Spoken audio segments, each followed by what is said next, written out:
कह रहे हैं ऐसी प्रीति करो नाम से जैसे जल से मछली प्रीति करती, दूर होने पर प्राण त्याग देती है। और भगवान के दास होकर के भगवान के नाम की इज्जत रखिए आप। ये तिलक, ये कंठी, ये छाप धारण करके हरिदास कहा करके भगवान की अवहेलना मत कीजिए। इतने बड़े स्वामी के दासत्व का सौभाग्य मिला है। कुछ लोग शर्माते हैं तिलक लगाने में, कंठी बंद। अरे शर्माओ पराई माता बहनों की तरफ गंदी दृष्टि करने में, शर्माओ मदिरा पीने में, शर्माओ दूसरे का मांस खाने में, शर्माओ चोरी करने में, हिंसा करने में। भगवान के दासत्व के लिए तुम्हें शर्म लगती कि तिलक लगाएंगे लोग क्या कहेंगे, बुरा काम है। कंठी बांधेंगे लोग क्या कहेंगे, सत्संग सुनेंगे लोग क्या कहेंगे। सत्संग सुनते हैं। कल हमसे एक प्रश्न हुआ, इसलिए बात आई कि कुछ भाई लोगों को ये शर्म लगती है कि छुपा करके, नहीं तो लोग क्या कहेंगे। लोग यही तो कहेंगे ये बड़ा भगवान का भगत बनता है। हमारा संबंध कहां से जोड़ दिया, भगवान से जोड़ दिया। ये हमारी निंदा की बात है क्या? अगर गुरु मंत्र ले लिया है, तिलक कंठी धारण नहीं करते हो तो बहुत बड़ा अपराध करते हो। ये तुम्हें नरकगामी बनाने की स्थिति में पहुंचा देगा, मनमानी आचरण कराएगा और अपराध बन जाएंगे, दुर्गति में पहुंच जाओगे। ये दासत्व है जो हम कह रहे हैं, उसको प्रार्थना को मान लीजिए। ये साधारण नहीं कंठी तिलक, केवल कंठी तिलक धारण किए हो और जितनी आज्ञा है उतने माला कर रहे हो और चलते फिरते राधा राधा, तो जीवन में वो स्थिति आ जाएगी तुम्हारी। देखना, पाप की तरफ चलने के लिए छाती चौड़ी कर देते हैं, पाप की तरफ लज्जा नहीं आएगी। अरे चौड़ी छाती करो भगवान के दासत्व के लिए। कैसे तुम हो? अकबर आगरे में आया करता था तो देखा जिधर दृष्टि डाले सब तिलक छापधारी राजा लोग बैठे। वो बादशाह था, दिल्ली में प्रधान पद पर बैठा हुआ। उस समय ऐसा था, छोटे छोटे राजा होते थे और उन सब का बादशाह स्वामी होता था, जैसे हर प्रदेश के मुख्यमंत्री और फिर राष्ट्रपति। तो देखा सब राजा तिलक लगा। मेरा फरमान सुना दिया जाए, जो कोई कल तिलक लगा के आएगा तो गरम लोहे से मस्तक दाग दिया जाएगा, मानो मृत्युदंड। अब सब थर्रा गए। बादशाह का फरमान वो तो लागू ही हो जाएगा। दूसरे दिन जितने और राजा थे सब कोई तिलक नहीं लगाए, कोई कंठी नहीं बांधे। मृत्यु का भय।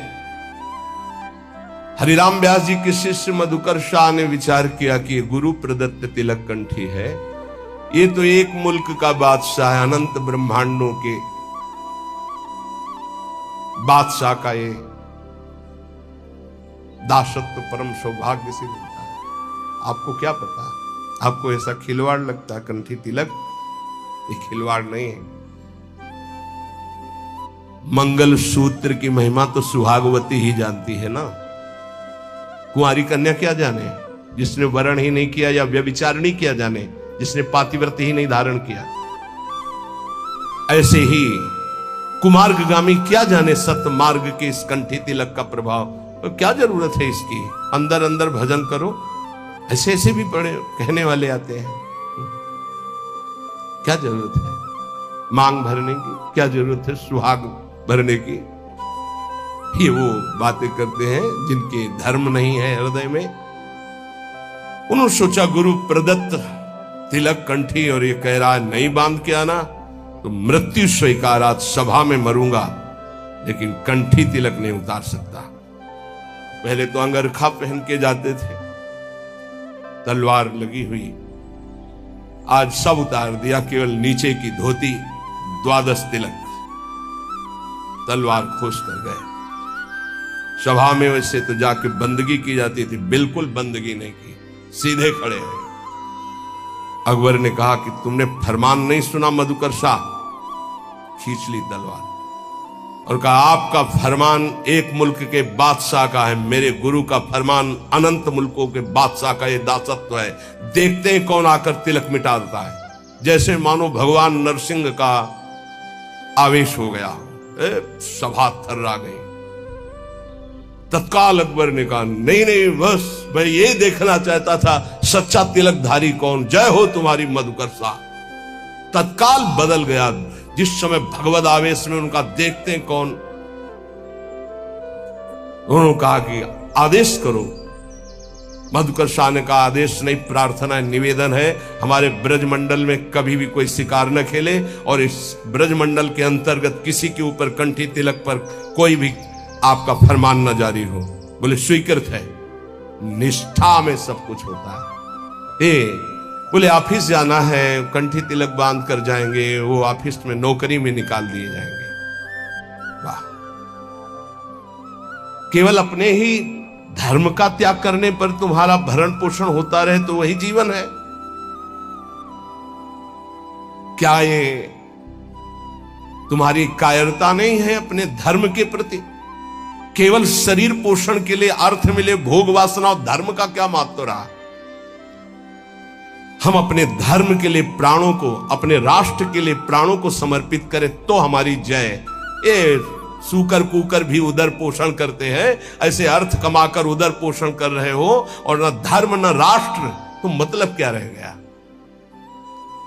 हरि को दास कहाए के गुनाह करे ना कोई। ये ध्यान रखना चाहिए। भगवान के दासत्व की इज्जत रखो। कंठी और तिलक लगाए हो, तुम कहां खड़े हो, तुम क्या बोल रहे हो, तुम्हारा आचरण क्या है, ये बहुत सावधानी से समाज देखता है। आपकी बात, आपका खड़े होना, आपका बैठना, क्योंकि आप हरि के बहुत बड़े के दास हैं, पार्षद हैं। तो संत महापुरुष जन कह रहे हैं भगवान के दास होकर भगवान की इस दासत्व की इज्जत रखो, मर्यादा रखो। तुम कौन हो? बोले हरि का दास हो। कहां खड़े हो? क्या कर रहे हो? क्या बोल रहे हो? क्या खा रहे हो? कौन सा आचरण कर रहे हो? उस समय सोचो मैं हरि का दास हूं, क्या ये उचित है करना? हरि को दास कहाई के गुनाह करे ना कोई, गुनाह करे ना कोई जेही विधि राखे रहिए। दुख सुख कैसे पड़े केहू से तनिक न कहिए। बहुत महिमा की बात है। कोई भी ऐसी गलती न करो कि कोई हमारे भगवान को कोष दे। ध्यान रखना, तुम हरि के दास हो, बहुत बड़े स्वामी का ये चिन्ह है। कहीं स्वामी का कोई अपमान न करे, क्योंकि आप जैसे पीले धारण किए हो, कहीं भी गलती करोगे तो गाली सीधे तुम्हारे गुरु को पड़ेगी, चाहे आप चाहे जहां गलती करो। भले ही आप हमसे हृदय से नहीं जुड़े हो, लेकिन वेश धारण किए दासत्व का तो सीधे होगा। किनका? बोले उनका। अच्छा ऐसा, ये दासत्व श्री प्रियालाल का है।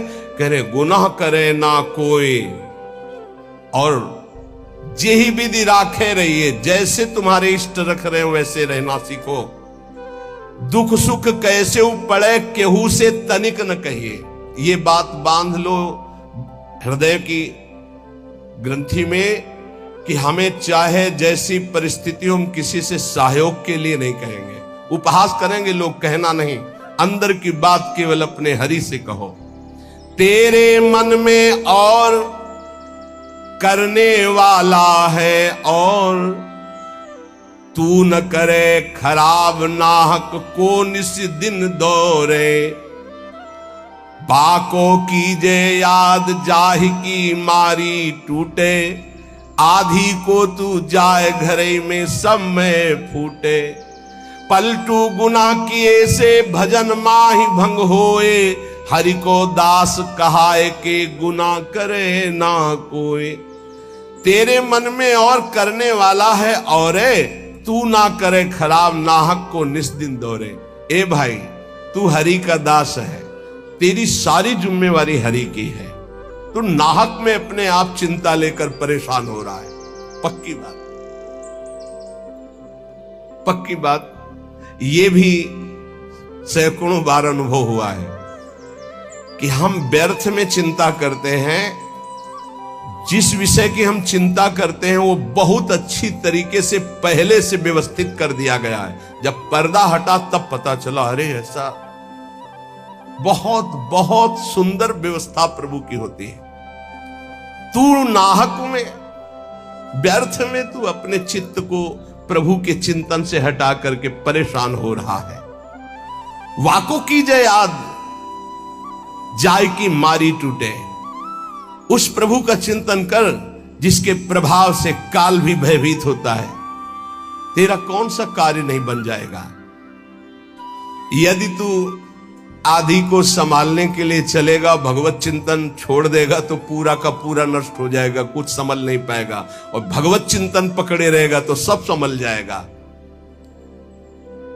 पलटूदास जी कह रहे कि हरि का होकर के कोई गुनाह मत कर देना, कोई गलती ऐसी मत कर देना जो दास कहाने में कलंक हो जाए।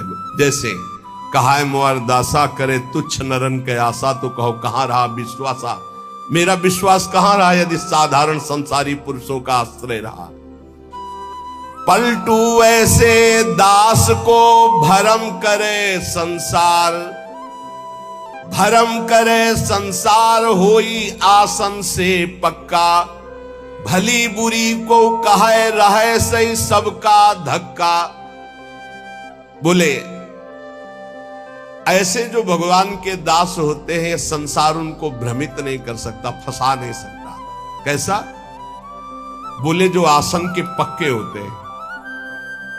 नौजवान साधु में पैल फैला के बैठ रहे हो, 14 बार ऐसे ऐसे। अरे भाई 2 घंटा कम से कम बैठने का अभ्यास, साधु का मतलब क्या है? अगर 2 घंटे ऐसे हाथ रख दे तो ऐसे ही हाथ रखे ऐसे ही बैठे।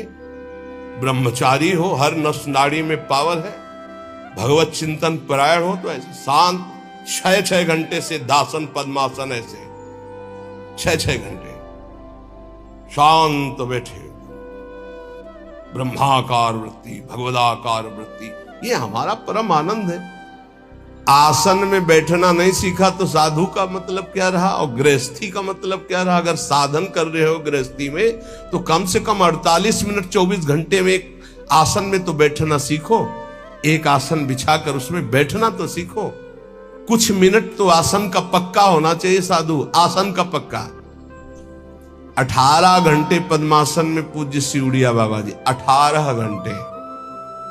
तो एक आश्रम में टिके तो 18 घंटे बैठे। तो वो बहुत ही उच्च कोटि के वहां के भी जो महाराज जी थे, तो शिष्यों ने कहा अरे महाराज 18 घंटे। तो बोले क्या हुआ, क्या हुआ? जड़ शरीर से संबंध रहित है वो 18 घंटे, क्या चाहे जितने बैठे रहे उसमें क्या फर्क पड़ता है? अभ्यास में बहुत बड़ी सामर्थ्य होती है, अहम की कोई गुंजाइश नहीं। यहां 18 मिनट बैठना मुश्किल हो जाएगा पद्मासन लगा के। हमें लगता है कि थोड़ा अभ्यास, पर बात है कि लक्ष्य में प्रीति नहीं है, लक्ष्य में प्रीति नहीं है। क्योंकि हम तो सेवा में मगन रहते हैं 24 घंटे। 3 घंटे में विश्राम काफी, 24 घंटे में 3 घंटे। अगर हमारी भगवदाकार वृत्ति है तो हर स्थिति को सहने की सामर्थ्य। मान लीजिए बहुत ऊंची स्थिति के लिए आपको कष्ट सहना पड़ेगा, आपको जानबूझकर कष्ट सहना पड़ेगा। थोड़ी देर बैठना सीखिए। ये आज भी गुरुजनों में हमने देखा है, समय है उस समय में अपने आसन पे रहते हैं, आसन पे बैठते हैं। आप सबसे प्रार्थना है एक समय कुछ ऐसा निकालो अपने 24 घंटे में जिसमें आप आसन में बैठने का अभ्यास करें। सुखासन, पद्मासन, सिद्धासन, इसका बहुत लाभ मिलेगा। देख लीजिए, आसन भस्म करे संसार होई आसन से पक्का। संसार के चिंतन का नाश तभी होता है शांत बैठे। ये नहीं यहां खुजला रहे, यहां एक बार रख दिया आप त्वगेंद्री, चाहे जैसी परिस्थिति हो, बार बार मन जाएगा यहां खुजला, नए मंत्र में लगा शांत। नहीं जांग दर्द के, नहीं मैं शरीर नहीं हूं, राधा राधा राधा। धीरे धीरे देखो शून्याकार वृत्ति आने लगेगी। भली बुरी को कहे रहे सही सबका धक्का। कोई गाली दे, कोई अपमान करे, इन बातों पर ध्यान नहीं दिया जाता। मत वाले हाथी की चाल चला जाता है, मस्त गजेंद्र की तरह भूखते रहो, कोई फर्क नहीं पड़ता। भली बुरी सबकी सुन ले बे, करी गुजरान गरीबी मां, मन लागो मेरो राम फकीरी मां। कहत कबीर सुनो भाई साधु, साहब मिलत सबूरी मां, मन लागो मेरो यार फकीरी मां। शांत भाव से सब सह गए। धीरज धै संतोष रहे, दृढ़ हुए ठहराई। धैर्यवान, पक्का स्वभाव, विचलित ना हो। जहां जमा के पैर रख दिया, जमा दिया, हटा नहीं सकते, गर्दन कटा सकते हैं। यह है सूरवीर योद्धा का मार्ग, भजन का। अर्थात जितने माला, जितना पाठ, जितना नियम, कभी छोड़ नहीं सकते।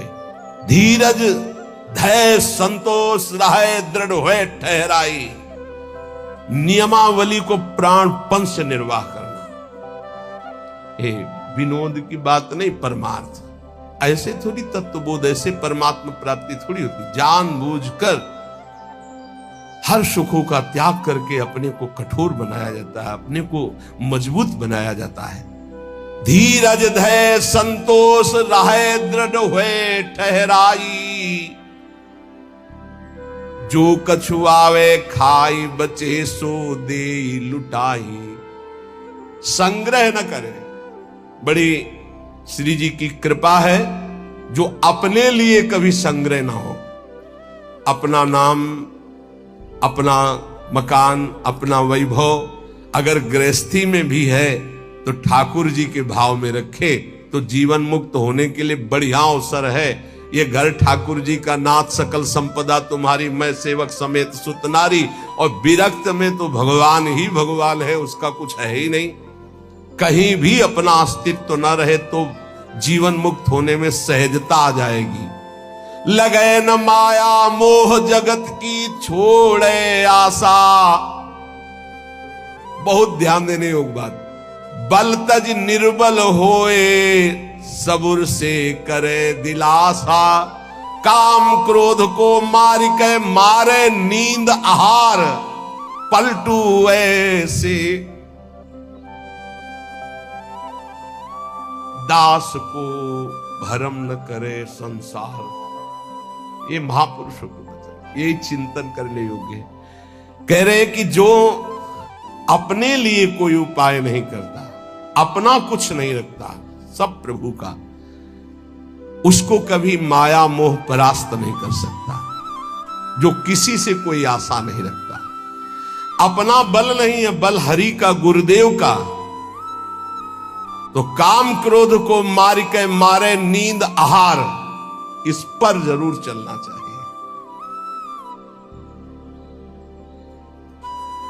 जब भगवत मार्ग में भगवत प्राप्ति की लगन की अगन लगी तो सबसे पहले यही अंदर आया था कि हम कई दिन तक भूखे रहकर भजन कर सकते हैं, नहीं खाएंगे। भजन का तार न टूटे, और कितने दिन हम रह सकते हैं ऐसे, भजन का तार न टूटे। हर कष्ट में भजन, हर सुविधा में भजन, संसार के किसी भी क्षेत्र में भजन, भजन न छूटे, इसका अभ्यास हमें करना है। ये दृढ़ निश्चय कर लिया गया था बचपन में ही। बीच बाजार में, एकांत में, गंगा के किनारे, शहर में, कहीं भी रहो, भजन तुम्हारा नहीं छूटना चाहिए। भूख से, प्यास से या छके होकर के, सब सुविधाओं में या असुविधाओं में भजन नहीं छूटना चाहिए। काम क्रोध को मार के मारे नींद आहार, ये है दिग्विजयी योद्धा भगवत भक्त। काम क्रोध को मार के मारे नींद आहार, नींद पर विजय प्राप्त और आहार पर विजय प्राप्त। ये ऐसे होता है, 20-20, 10-10 मिनट नींद को मारा जाता है। ऐसा नहीं कि बचपन से ही नींद पर विजय प्राप्त हो जाती है। बहुत कष्ट सहा जाता है। रात्रि में जहां गुरु आश्रम में थे 9 बजे सो जाते थे, 4 बजे उठने का नियम था वहां प्रायः सब। गुरुदेव ने 2 बजे का नियम बनाया था, गुरुदेव 2 बजे उठते थे और सबके लिए छूट थी। 2 बजे उठते थे, 2 बजे उठा देते थे। प्रातः 2 बजे उठना और रात्रि के 9 बजे शयन करना, ऐसा नियमावली बनाई थी गुरुदेव भगवान ने। धीरे धीरे 9 से 9:10, 9:20, धीरे धीरे 10 तक पहुंचे। ऐसी लगन जब बढ़ती है 3 घंटे विश्राम, 12, 1, 2, बस वही लीला यहां चल रही। जो अभ्यास दृढ़ कर लिया जाता है वो अभ्यास दृढ़ हो जाता है। नींद अगर हमको परास्त करे तो साधक कैसा? हम अपना सत्संग भगवत प्राप्ति के लिए होता है, मनोरंजन के लिए नहीं होता। यहां वही बैठेगा जिसे भगवान की कृपा से भगवत प्राप्ति करवानी है, भगवान को वही बैठेगा। काम क्रोध को मार के मारे नींद आहार। अब उल्टा, जो मारे नींद आहार वो काम क्रोध को मार के, जो नींद और आहार को मार देगा वो काम विजयी हो जाएगा, वो क्रोध विजयी हो जाएगा। पक्का समझ लो, आहार से ही काम प्रकट होता, काम से ही क्रोध प्रकट होता। क्रोध और नींद दोनों गुरु भाई हैं, तमोगुण से प्रकट होते। निद्रा आलस्य प्रमादो तम तत्तामस मुदाहृतम। कोई किसी का पूजन नहीं, किसी का आना जाना नहीं, ऐसे रोज सत्संग सुनो और जैसे एकांतिक होता है वैसे एकांतिक हो, दर्शन जैसे रोड में होते होते। और जब कल हमको सुनने को मिला कि अभी 2-4 दिन में कभी शुरू है, अब हमें तारीख वारीख तो पता नहीं। कल शाम से हम चिंतित हो गए कि बेमतलब पूरा जीवन हम कभी इसके लिए नहीं बैठे, अब 4-5 घंटे इसके लिए हमें बैठना पड़ेगा कि भगत जी आ रहे हैं, हैप्पी बर्थडे कहेंगे। बिल्कुल नहीं, बंद, बिल्कुल बंद, कोई मतलब नहीं, इतना भी अंतर नहीं। जैसे रोज चल रहा है ऐसे सत्संग चलेगा। न यहां गुरु पूर्णिमा मनाई जाएगी, न यहां जन्मदिन मनाया जाएगा। यही गुरु पूर्णिमा जो तुम सुन रहे हो, भजन करो, हमारा सत्संग सुनो, हमारी बात मानो, मंत्र जपो, नाम जप करो, यही हमारी भेंट है। इस उदर पोषण के लिए हम जो भिक्षुक जन है, वो हमारी स्वामिनी जो चला रहे हैं, चलावे उनकी गरज हो तो, ना चलावे तो ना चलावे। हम इसके लिए बाबा जी बने नहीं बैठे कि पूजवा। किसी भी तरह का कोई भी किसी भी तरह से अर्थ प्राप्ति के लिए कोई उपाय नहीं रहेगा। और फिर जो श्री जी चलाएंगे, दूध पिलाएंगे तो दूध पिएंगे, रबड़ी खवाएंगे तो रबड़ी खवाएंगे, चना पवाएंगे तो चना, और ऐसे रखेंगे तो हवा खा के रहेंगे। ये सब नहीं। सबसे प्रार्थना है हमारी, अगर भावना को आप समझ पा रहे हो, आपको अगर हमारा जन्म उत्सव मनाना है, गुरु जन्म उत्सव या गुरु पूर्णिमा, तो हमारी बात माने और खूब भजन करें। तुम्हारा मंगल हो, स्वस्थ रहो, भगवत प्राप्ति करो, यही हमारी गुरु पूर्णिमा है, यही हमारा जन्मदिन है। इसके अलावा कुछ उत्सव नहीं मनेगा, यहां कोई उत्सव नहीं मनेगा। उत्सव है भावोत्सवेन भजताम रस काम धेनु तम राधिका चरण रेणु माहम स्मरामि। अर्थ के लिए कोई व्यवस्था यहां नहीं रहेगी। हमें श्री जी अगर जो देंगे उससे हमारा भरण पोषण होता है। संसार से महारानी के आगे जो चढ़ जाता है उसी से हम भरण पोषण जो व्यवस्था होती ये नहीं करेंगे। इसलिए सब खुला बजा कह दिया कि अपने जो सेवा में है संत जन हो, जो सब भगत जन है, जान ले, ये कुछ नहीं चलेगा। ना लाइन लगेगी, ना कोई निमंत्रण होगा किसी को, ना कोई यहाँ भीड़ लगेगी। जैसे हो रहा है ऐसे रोज नित्य होगा।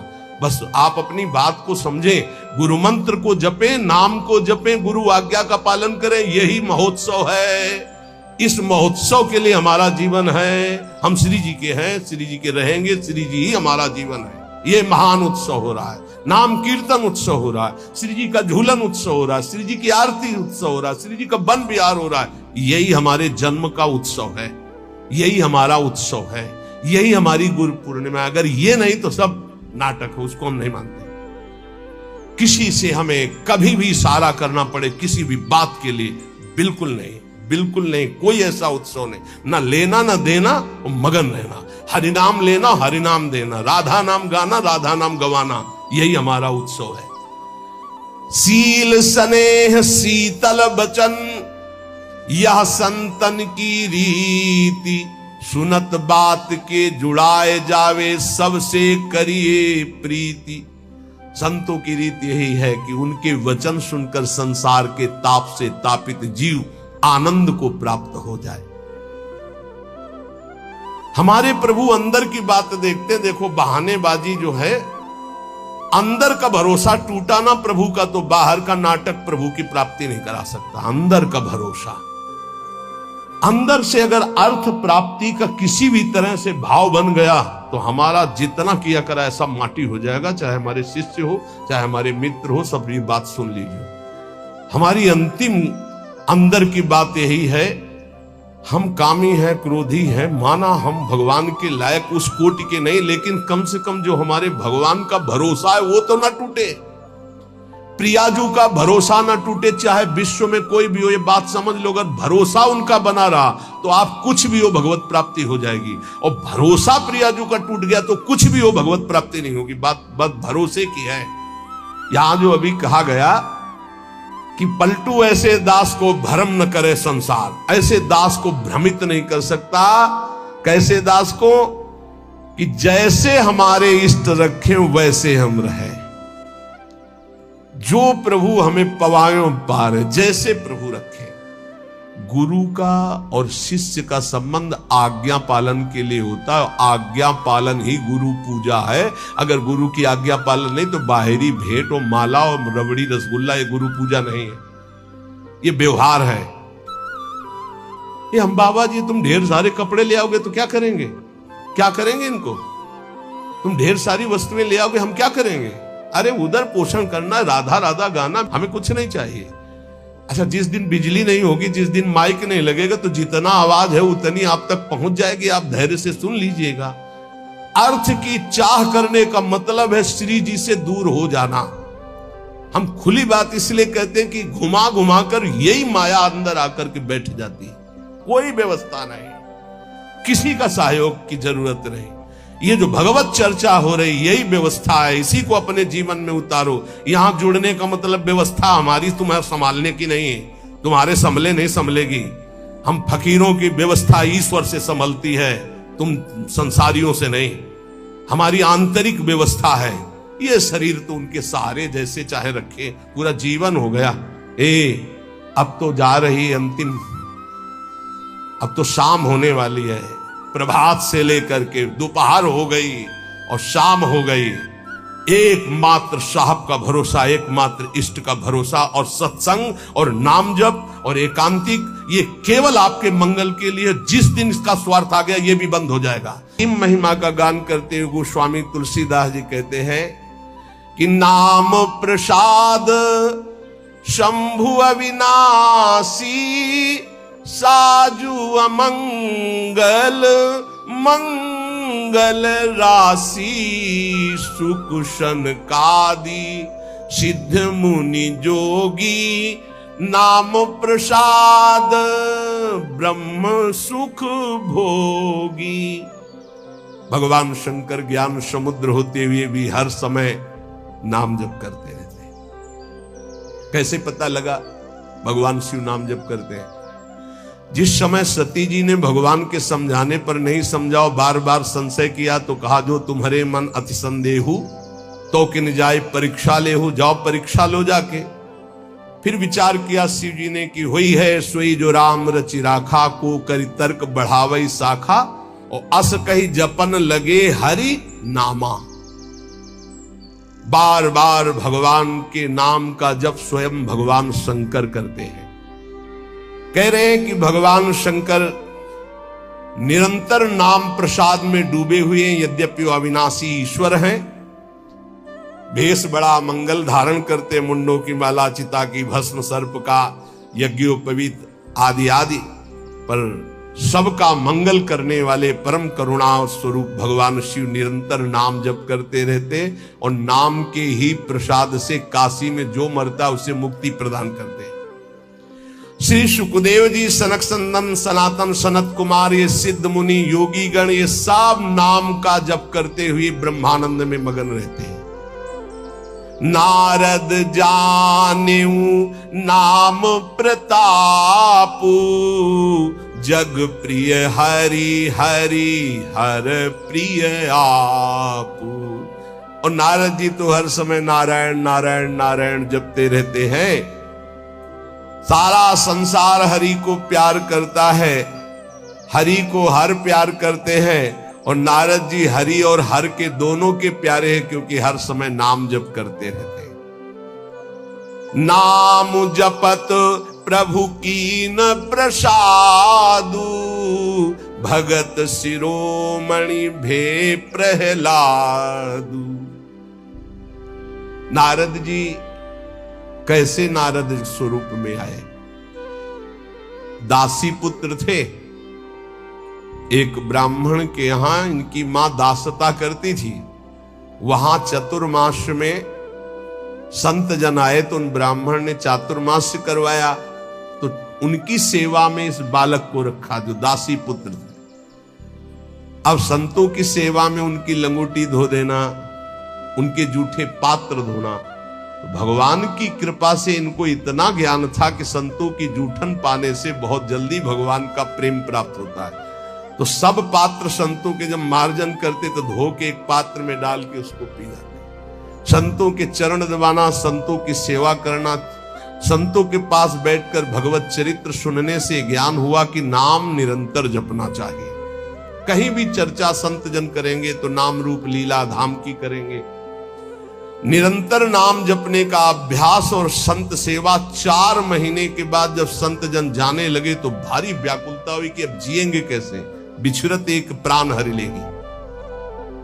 थोड़े ही दिनों में मां पधार गई, सांप ने काट लिया। बालक ने विचार किया अब तो स्वच्छंदम, मुझे कौन रोकेगा। घोर जंगल में एकांत में नाम जप करते हुए भगवान के ध्यान के लिए व्याकुल हो गए। सुंदर सरोवर देखा, स्नान किया, जल पिया, पीपल के वृक्ष के नीचे बैठकर ध्यान लगाया। साक्षात अनंत ऐश्वर्य माधुर्य संपन्न भगवान चतुर्भुज नारायण का दर्शन हुआ। अचानक वो रूप गायब हो गया। बड़े विकल हुए, रोने लगे। तब कहा अध कचरे योगी को मेरा साक्षात दर्शन नहीं होता। ये मैंने ध्यान में दर्शन इसलिए दिया कि तुम मेरा चिंतन करते हुए शरीर छोड़ो। अब अगला जन्म तुम्हारा महाभागवत के रूप में होगा। नाम जप और भगवान के ध्यान के प्रभाव से वो दासी पुत्र देवर्षि नारद बन गया। उन्हीं नारद जी ने प्रहलाद जी को कयाधु के गर्भ में थे, जिस समय देवराज इंद्र को पता चला हिरण्यकश्यप तपस्या में है, तो आक्रमण किया कि उसके पुत्रों को नष्ट कर दो, परिवार को नष्ट कर दो, क्योंकि ऐसे महाबली दैत्य का परिवार आगे चलकर देवताओं के लिए कंटक बनेगा। तो जो बड़े पुत्र थे वो तो भाग गए। महल में जब गए तो कयाधु जी मिली, गर्भवती थी। विचार किया कि स्त्री की हत्या करना निषेध, फिर गर्भवती, तो ये जब गर्भ प्रकट होगा तो इसको मार दूंगा, फिर इनको छोड़ दूंगा। बंदी बना के ले जा रहे थे। देवर्षि नारद जी रास्ते में मिले।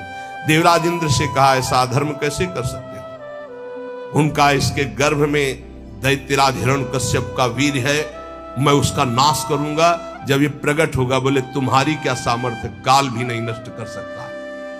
बोले क्यों? बोले इसके गर्भ में महाभागवत प्रहलाद जी वास कर रहे हैं। अपने आश्रम ले गए।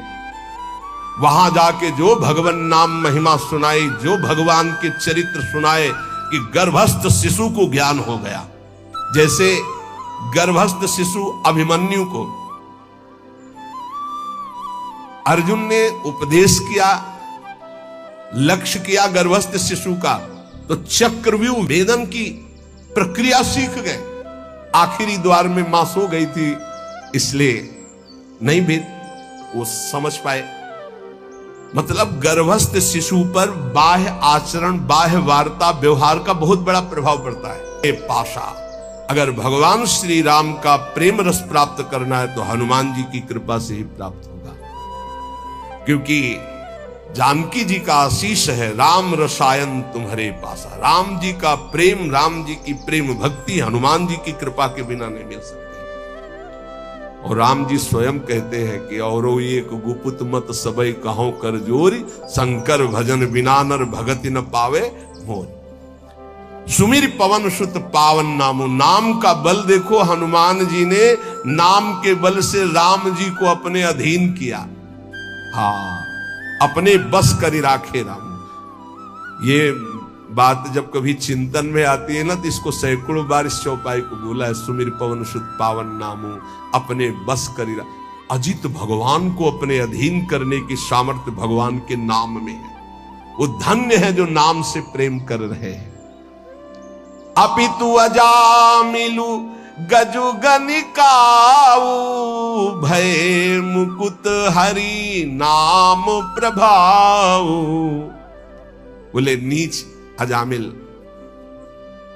जो जीवन भर वैश्यागमन किया, घोर नरक की प्राप्ति होती, पुत्र के बहाने से अंतिम समय निकल गया। नारायण हरिनाम निकलने के कारण उसको परम पद की प्राप्ति हुई।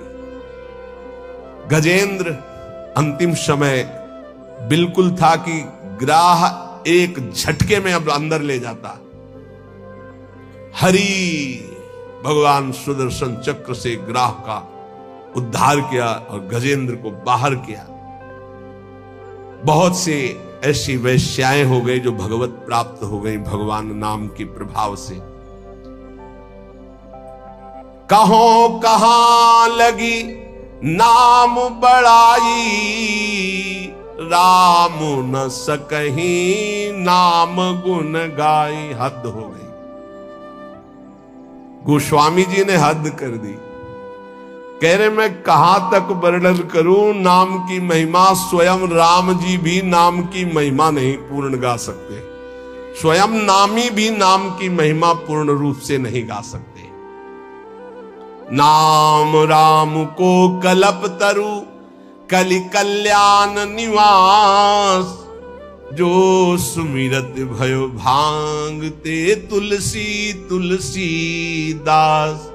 बोले नाम है कल्पतरु, जो चाहो प्राप्त कर लो नाम जप करके। कल्पतरु मनचाहा पदार्थ देने वाला नाम। कल्याण का निवास स्थान कौन है? बोले नाम। नाम जप रहे हो मतलब कल्याण हो गया। नाम जप रहे हो तुम्हारा संसार समुद्र से पार होने का पूर्ण विधान बन गया। नाम जप कर रहे हो तुम्हारी सारी कामनाएं पूर्ण हो जाएंगी। कह रहे नाम जपने से निकृष्ट उत्कृष्ट हो जाता है। निकृष्ट उत्कृष्ट हो जाता है। उदाहरण में दिया कि जैसे भांग का पौधा और कहां तुलसी का पौधा शालिग्राम पर। बोले निकृष्ट भी उत्कृष्ट हो जाता है नाम जप करने से। अहो वत्सो पचतो गरीयान यजिभ्यागे वर्तते नाम तुभ्यम। चाहूं जुगती निकालती हूं लोका भय नाम जप जीव विशोका। केवल कलयुग की ही बात नहीं कह रहा हूं। चारों युगों में, तीनों कालों में, तीनों लोकों में जिसने नाम जप किया वो शोक रहित परम पद को प्राप्त हुआ। कितने नाम जप किया ये नहीं कह रहे, जिसने नाम जप किया। अधिक से अधिक जितना तुम नाम जप का करो तुम्हें निश्चित भगवान की एक नाम नहीं फिरी जाएगा। एक नाम नहीं फिरी जाए। एक सेकंड में अगर राधा बोला, अब दोबारा बोलो या ना बोलो, तुम्हारा काम इतने से ही बनना शुरू हो जाएगा। तुम्हारा विश्वास कर लो इस बात पर, क्योंकि पूरे रजिस्टर में एक नाम निकलेगा कि एक बार राधा बोला, एक बार कृष्ण बोला तो भारी पड़ जाएगा। तो ऐसा कीमती नाम हर श्वास में क्यों ना जपो जिससे तुम्हें प्रेम प्राप्त हो जाए। गोस्वामी जी कह रहे हैं वेद पुराण संत मत येहू सकल सुकृत फल राम सनेहू। समस्त वेद पुराण शास्त्र संतों का एक ही मत है, भगवान के नाम से प्रेम हो जाए तो सब शास्त्रों का सार मिल गया। सतयुग में ध्यान के द्वारा, त्रेता में यज्ञ के द्वारा, द्वापर में पूजा के द्वारा, पर कलयुग में परम सिद्धि नाम कीर्तन और नाम जप से ही प्राप्त होती है। नहीं कलि कर्म न भगति विवेकु राम नाम अवलंबन एकु। कलयुग में और ज्यादा कुछ नहीं हो पाएगा। सामग्री शुद्ध नहीं है, बुद्धि शुद्ध नहीं है, आचरण शुद्ध नहीं है, वातावरण शुद्ध नहीं है, आसपास का परिकर शुद्ध नहीं है, एक बात से परम सिद्धि मिल जाएगी, नाम जप से। दूसरा बहुत कठिन है, दूसरा आप कलिकाल में सिद्ध होना बहुत कठिन, विचार करके देख लीजिए। नहीं कलिकरम न भगति विवेकु राम नाम अवलंबन, एकमात्र भगवान नाम। अगर छल कपट काम क्रोध लोभ मोह मद मत्सर ये कलयुग के सब पार्षद हैं, इनको तुम काल नेमी समझो। ये भेष बदल कर हमको लूटते हैं। काल नेम का वध किसने किया? हनुमान जी महाराज ने, परम विवेक ज्ञान संपन्न। तो कह रहे काल नेम कल कपट निधानु और नाम सुमत सुमरत हनुमानु। कलयुग के जितने दोष हैं, काम क्रोध लोभ मोह मद मत्सर छल कपट ईर्ष्या द्वेष, सबका नाश करने के लिए नाम ऐसी सुमति पैदा करेगा जैसे हनुमान जी एक ही चपेट में काल नेम को परम पद दे दिया। ऐसे कोई भी दोस्त तुम्हें परास्त नहीं कर पाएगा यदि नाम चल रहा है, पक्का समझ लो। इसलिए उपासक सदैव भगवान के आश्रित होकर नाम जप करें। नाम जप में सब सिद्धियां, सब पद, सब ज्ञान, सब वैराग्य, सब प्रेम विराजमान है। जितना अधिक नाम जप करोगे उतने तुम्हारी गुरु पूजा हो गई, उतने तुम्हारी इष्ट पूजा हो गई, उतने तुम्हारे सारे ऋण मुक्त हो गए, सब कुछ हो जाएगा। नाम नाम निरंतर नाम जप करो। नाम जपने वाले के ऊपर कोई भी किसी भी तरह का विधि निषेध नहीं है। नाम जप करने वाले का कभी घाटा नहीं है। नाम जप करने वाले का कभी पतन नहीं है, कभी नाश नहीं। साधन करने वाले में धोखा हो सकता है। अन्य शास्त्री साधन कर रहा, चूक हो गई, फल नहीं मिलेगा। लेकिन नाम भाव कुभाव अनख आलसहु, नाम जपत मंगल दिशि दसहु। अनुष्ठान में श्रद्धा में कमी हो गई तो फल में कमी हो जाएगी, लेकिन नाम जप में श्रद्धा हो या ना हो, राधा राधा राधा तुम्हारी सदगति पक्की। इसीलिए कलयुग केवल नाम आधारा, सुमिर सुमिर नर उतरे पारा। निरंतर नाम जप करो। नाम जप से तुम्हारा सब हृदय पावन हो जाएगा। अगर नाम जप नहीं है तो सब अधूरा है। आखिरी जीवन में निर्णय में ये शब्द देख लेना, नाम जप है तो पूरा ही पूरा, वही सूरा वही पूरा जिसने नाम जप किया। और नाम जप नहीं तो अधूरा ही अधूरा है। पूरे फाइनल में देख लेना आप, चाहे जितने बड़े साधक हो, निरंतर नाम जप नहीं है तो फाइनल में देख लेना। सच्ची मानिए, ऐसी संपत्ति प्राप्त होगी कि न पारमेष्ठ्यम न महेंद्रधिष्णुम न सार्वभौमम न रसाधिपत्यम न योग सिद्धिर न पुनर्भवम वा। विश्वास करो, 4 दिन भजन करते हो, ऊब जाते हो, ऐसे नहीं। लक्ष्य की प्राप्ति के लिए प्राणों की बाजी लगाई जाती है, चाहे कोई लक्ष्य हो। लौकिक लक्ष्य में क्या खिलवाड़ से कोई विजय प्राप्त करता है? प्राणों की बाजी लगाकर जब अभ्यास किया जाता है तो साधारण से साधारण और असाधारण से असाधारण सब पर विजय प्राप्त की जाती है जब प्राणों का मोह छोड़कर अभ्यास किया जाता है। ऐसे ही भजन का अभ्यास आप मान लीजिए, जो चाहिए वो प्राप्त हो जाएगा। श्रीपाद कह रहे, असुलभ मिह लोके लब्धुमिच्छस्य यत्नाद। तुम प्रयास से उतना धनी नहीं हो सकते हो जितना भगवत कृपा से हो जाओगे। प्रयास तो सब कोई कर रहा है कि मैं सर्व सुखों का भोक्ता बन जाऊं, पर बन पा रहा है क्या?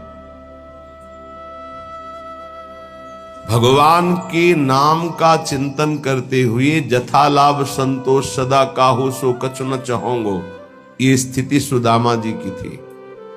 कई कई दिन घर में भोग नहीं लगता था। तुलसी दल और चरणामृत से बच्चों का पोषण होता था।